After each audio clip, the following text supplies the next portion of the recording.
Thank you very much. On behalf of the great Empire State and the whole family of New York, let me thank you for the great privilege of being able to address this convention. Please allow me to skip the stories and the poetry and the temptation to deal in nice but vague rhetoric. Let me instead use this valuable opportunity to deal immediately with the questions that should determine this election and that we all know are vital to the American people. 10 days ago, President Reagan admitted that although some people in this country seem to be doing well nowadays, others were unhappy, even worried about themselves, their families, and their futures. The President said that he didn't understand that fear. He said, "Why, this country is a shining city on a hill." And the President is right. In many ways, we are a shining city on a hill. But the hard truth is that not everyone is sharing in this city's splendor and glory. A shining city is perhaps all the President sees from the portico of the White House and the veranda of his ranch, where everyone seems to be doing well. But there's another city.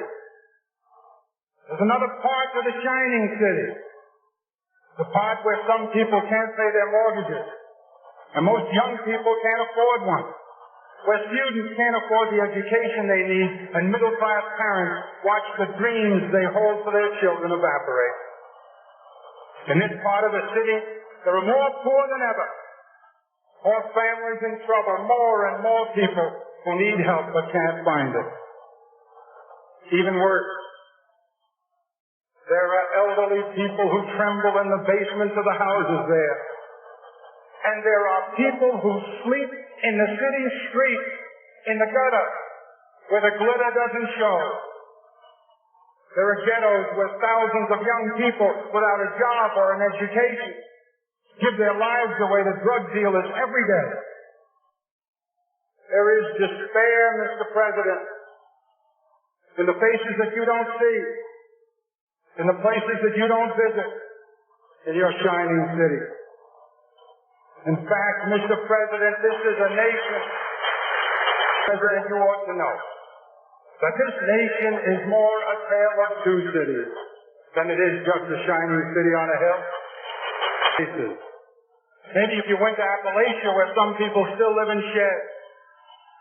Maybe if you went to Lackawanna, where thousands of unemployed steel workers wonder why we subsidize foreign steel. Maybe, Mr. President, if you stopped in at a shelter in Chicago and spoke to the homeless there.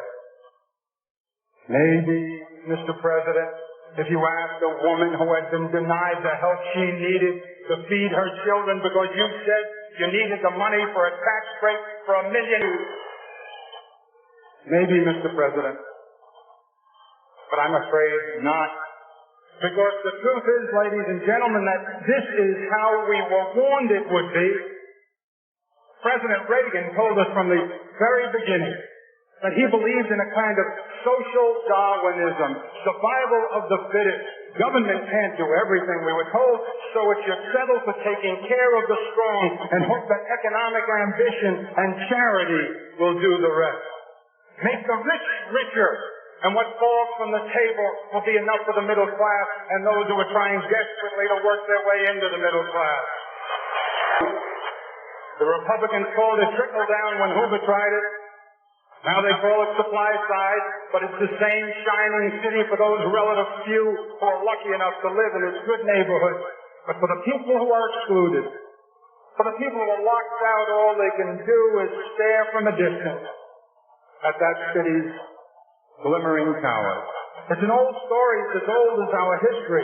The difference between Democrats and Republicans has always been measured in courage and confidence. The refined by the side of the trail.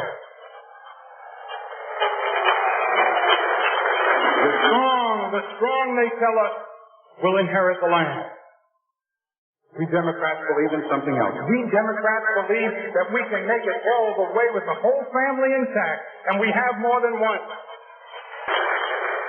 Ever since Franklin Roosevelt lifted himself from his wheelchair to lift this nation from its knees, wagon train after wagon train, the new frontiers of education, housing, peace, the whole family aboard, constantly reaching out to extend and enlarge that family, lifting them up into the wagon on the way, blacks and Hispanics and people of every ethnic group and Native Americans, all those struggling to build their families and claim some small share of America.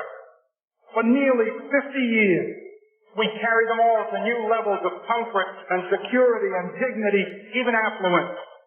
And remember this, some of us in this room today are here only because this nation had that kind of confidence. So here we are at this convention to remind ourselves where we come from and to claim the future for ourselves and for our children. Today, our great Democratic Party, which has saved this nation from depression, from fascism, from racism, from corruption, is called upon to do it again. This time to save the nation from confusion and division, from the threat of eventual fiscal disaster, and most of all, from the fear of a nuclear holocaust. Oh, Udall is exactly right. It won't be easy. And in order to succeed, we must answer our opponent's polished and appealing rhetoric with a more telling reasonableness and rationality. We must win this case on the merits. We must get the American public to look past the glitter, beyond the showmanship, to the reality, the hard substance of things. And we'll do it not so much with speeches that sound good, as with speeches that are good and sound, not so much with speeches that will bring people to their feet, as with speeches that will bring people to their senses. We must make the American people hear our tale of two cities. We must convince them that we don't have to settle for two cities, that we can have one city, indivisible, shining for all of its people. Now, we will have no chance to do that if what comes out of this convention is a babble of arguing voices. If that's what's heard throughout the campaign, dissonant sounds from all sides, we will have no chance to tell our message. To succeed, we will have to surrender some small parts of our individual interests to build a platform that we can all stand on at once and comfortably, proudly singing out, and we can all agree to, so that we can sing out the truth for the nation to hear in chorus. Its logic so clear and commanding that no slick Madison Avenue commercial, no amount of geniality, no martial music will be able to muffle the sound of the truth. And we Democrats must unite. We Democrats must unite so that the entire nation can unite. Because surely the Republicans won't bring this country together. Their policies divide the nation into the lucky and the left out, into the royalty and the rabble. The Republicans are willing to treat that division as victory. They would cut this nation in half into those temporarily better off and those worse off than before, and they would call that division recovery. Now, we should not be embarrassed or dismayed or chagrined if the process of unifying is difficult, even wrenching at times. Remember that unlike any other party, we embrace men and women of every color, every creed, every orientation, every economic class. In our family are gathered everyone from the abject poor of Essex County in New York to the enlightened affluent of the Gold Coast at both ends of the nation. And in between is the heart of our constituency, the middle class, the people not rich enough to be worried, men and women in small business, desperate for the capital and contracts that they need to prove their worth. We speak for the minorities who have not yet entered the mainstream. We speak for ethnics who want to add their culture to the magnificent mosaic that is America. We speak for women who are indignant that this nation refuses to end. I was going to say, and Perhaps dare not, but I will. It's a commandment so simple it can be spelled in 3 letters. E-R-A. We speak for young people demanding an education in the future. We speak for senior citizens. We speak for senior citizens who are terrorized by the idea that their only security, their social security, is being threatened. We speak for millions of reasoning people fighting to preserve our environment from greed and from stupidity. They refuse because they believe we can pile missiles so high that they will pierce the clouds, and the sight of them will frighten our enemies into submission. Now, we're proud of this diversity as Democrats. We're grateful for it. We don't have to manufacture it the way the Republicans will next month in Dallas by propping up mannequin delegates. This diversity, we pay a price for it. The different people that we represent have different points of view, and sometimes they compete and even debate and even argue. That's what our primaries were all about. But now the primaries are over, and it is time when we pick our candidates in our platform here to lock arms and move into this campaign together. Any more inspiration to put some small part of your own difference aside to create this consensus, then all you need to do is to reflect on what the Republican policy of divide and cajole has done to this land since 1980. Now, the President has asked the American people to judge him on whether or not he's fulfilled the promises he made 4 years ago. I believe as Democrats we ought to accept that challenge, and just for a moment, let us consider what he has said and what he's done. Inflation is down since 1980. But not because of the supply-side miracle promised to us by the President. Inflation was reduced the old-fashioned way with a recession. The worst since 1932. And how did we could have brought inflation down that way. How did he do it? 55,000 bankruptcies. 2 years of massive unemployment. 200,000 farmers and ranchers forced off the land. More homeless than at any time since the Great Depression in 1932. More hungry. In this world of enormous affluence, the United States of America, more hungry, more poor, most of them women. And he paid one other thing, a nearly $200 billion deficit threatening our future. Now, we must make the American people understand this deficit because they don't. The President's deficit is a direct and dramatic repudiation of his promise in 1980 to balance the budget by 1983. How large is it? The deficit is the largest in the history of the universe. President Carter's last budget had a deficit less than 1/3 of this deficit. It is a deficit that, according to the President's own fiscal advisor, may grow to as much as $300 billion a year for as far as the eye can see. And ladies and gentlemen, it is a debt so large that is almost 1/2 of the money we collect from the personal income tax each year goes just to pay the interest. It is a mortgage on our children's future that can be paid only in pain, and that could bring this nation to its knees. Now, don't take my word for it. I'm a Democrat. Ask the Republican investment bankers on Wall Street what they think the chances of this recovery being permanent are. If they're not too embarrassed to tell you the truth, they'll say that they're appalled and frightened by the President's deficit. Ask them what they think of our economy now that it's been driven by the distorted value of the dollar back to its colonial condition. Now we're exporting agricultural products and importing manufactured ones. Ask those Republican investment bankers what they expect the rate of interest to be a year from now. And ask them, if they dare tell you the truth, you'll learn from them what they predict for the inflation rate a year from now. because of the deficit. Now, how important is this question of the deficit? Think about it practically.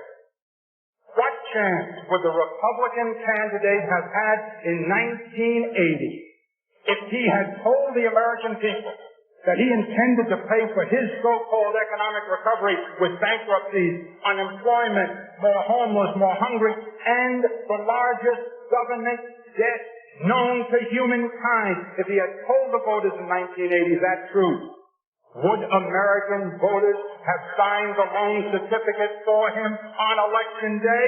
Of course not.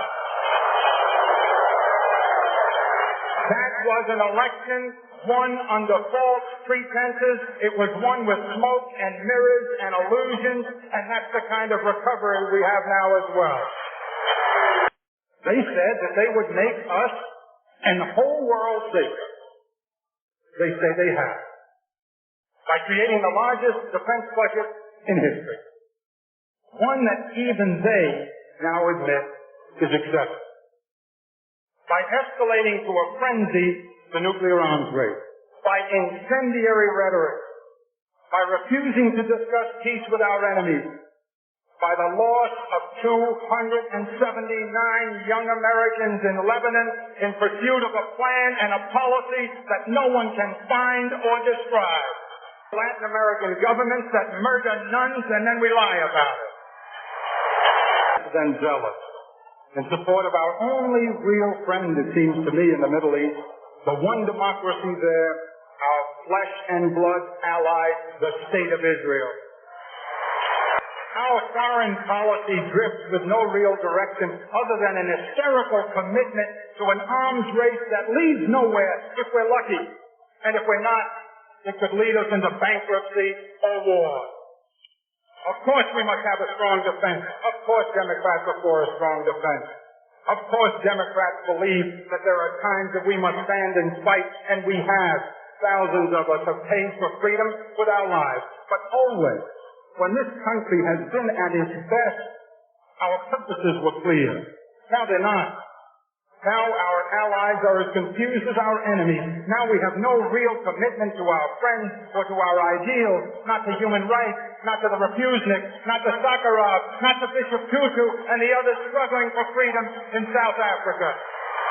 We have, in the last few years, spent more than we can afford.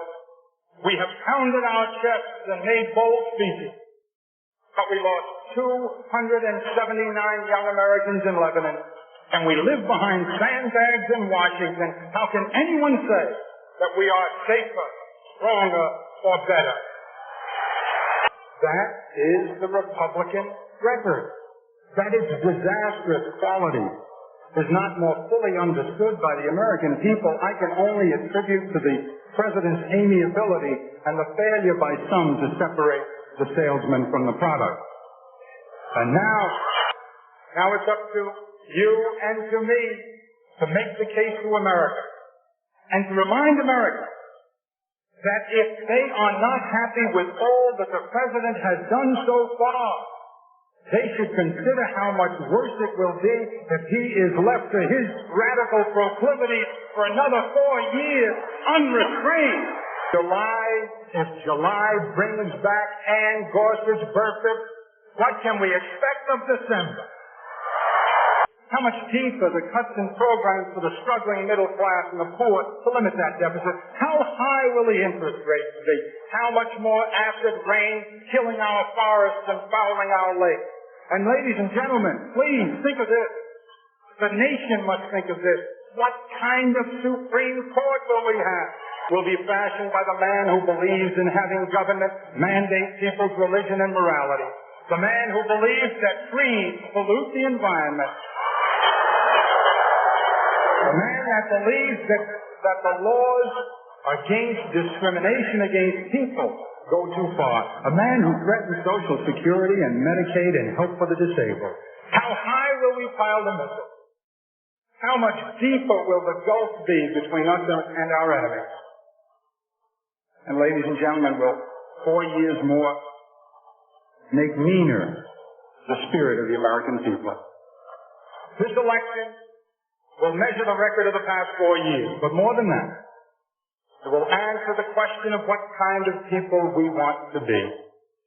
We Democrats still have a dream. We still believe in this nation's future. And this is our answer to the question. This is our credo. We believe in only the government we need, but we insist on all the government we need. And reasonableness, a reasonableness that goes beyond labels, that doesn't distort or promise to do things that we know we can't do.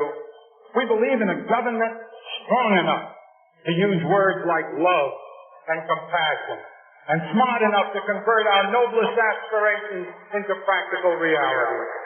We believe in encouraging the talented, but we believe that while survival of the fittest may be a good working description of the process of evolution, a government of humans should elevate itself to a higher order. Our government should be able to rise to the level where it can fill the gaps that are left by chance or by a wisdom we don't fully understand. We would rather have laws written by the patron of this great city, the man called the world's most sincere Democrat, St. Francis of Assisi, than laws written by Darwin.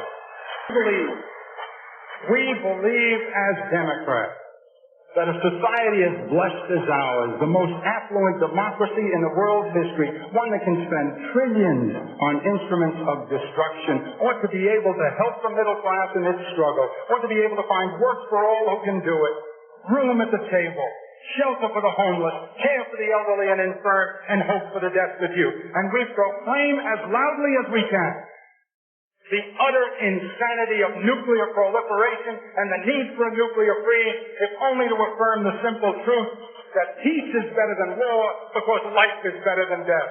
We believe in firm but fair law and order.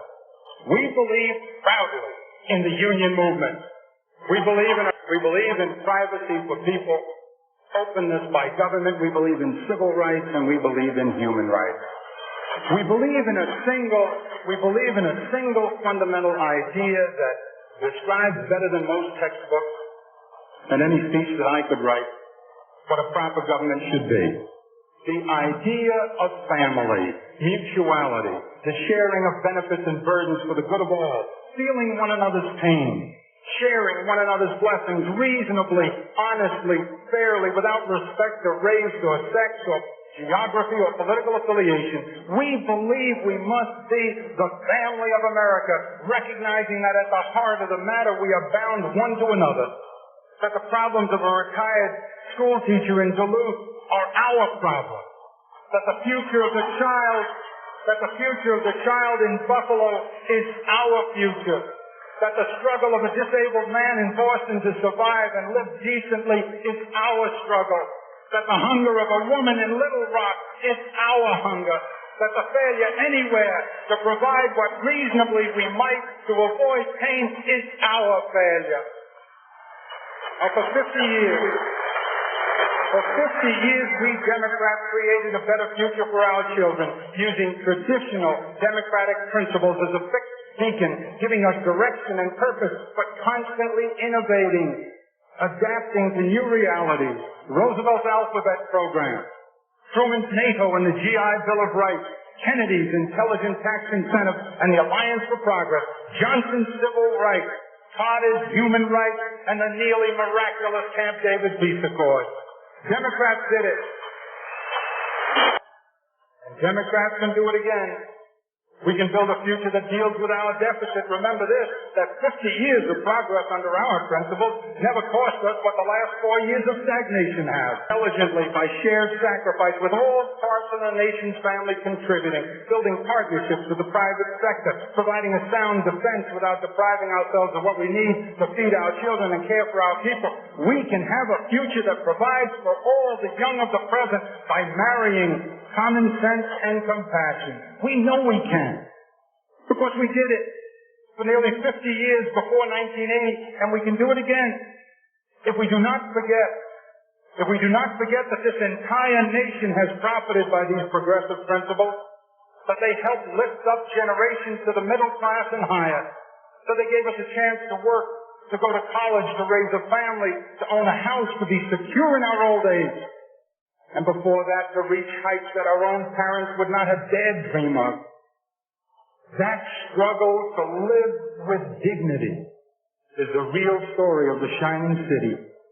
And it's a story, ladies and gentlemen, that I didn't read in a book or learn in a classroom. I saw it and lived it like many of you. I watched a small man with thick calluses on both his hands work 15 and 16 hours a day. I saw him once literally bleed from the bottoms of his feet. A man who came here uneducated, alone, unable to speak the language, who taught me all I needed to know about faith and hard work by the simple eloquence of his example. I learned about our kind of democracy from my father. And I learned about our obligation to each other from him and my mother. They asked only for a chance. They asked to be protected in those moments when they would not be able to protect themselves. This nation and this nation's government did that for them. And that they were able to build a family and live in dignity and see one of their children go from behind their little grocery store in South Jamaica on the other side of the tracks where he was born to occupy the highest seat in the greatest state, in the greatest nation, in the only world we would know, is an ineffably beautiful tribute to the democratic process. Gentlemen, on January 20, 1985, it will happen again, only on a much, much grander scale. We will have a new President of the United States, a Democrat born not to the blood of kings, but to the blood of pioneers and immigrants. And we will have America's first woman Vice President.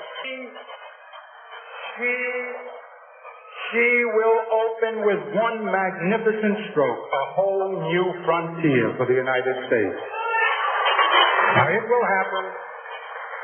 It will happen if we make it happen, if you and I make it happen. And I ask you now, ladies and gentlemen, brothers and sisters, for the good of all of us, for the love of this great nation, for the family of America, for the love of God, please make this nation remember how futures are built. Thank you.